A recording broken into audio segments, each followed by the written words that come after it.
Okay, so bear with me as I film my video on my phone as Loom has been crashing for tons of minutes, but I am going to be answering the question, how is the past always present, by first looking at where and then talking about myself a little.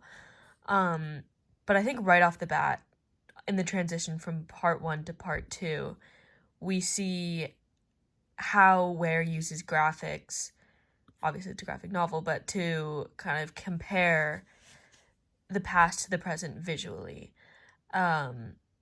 which I think is super cool because you're kind of automatically taken back in time as you're reading.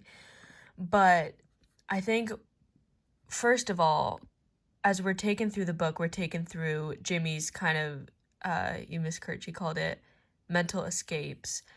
His kind of daydreams that take us far away from his mundane lifestyle that he leads. And I think these are very indicative of how the past is always present because, I mean, we all have daydreams. I guess they're not exactly illustrated as explicitly as they are here, but I think our past definitely influences what these mental escapes consist of. Why does Jimmy hold Superman so highly as a role model? Why does he imagine himself scraping this mug across his father's back? Why does he imagine his father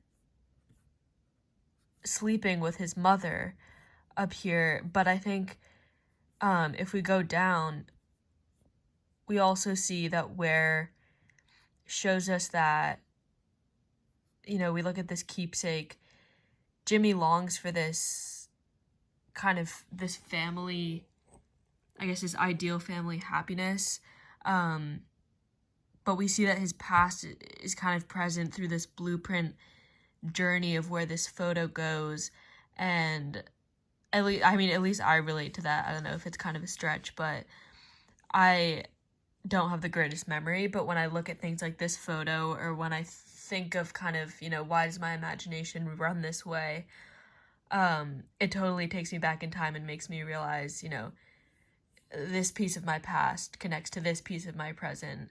I was looking, sorry, slightly tangential, but I found all these old yearbooks from my middle school, and they totally reminded me of my life 5 or 6 years ago, of pieces I had totally forgotten. And so I think these kind of physical pieces that Jimmy holds, the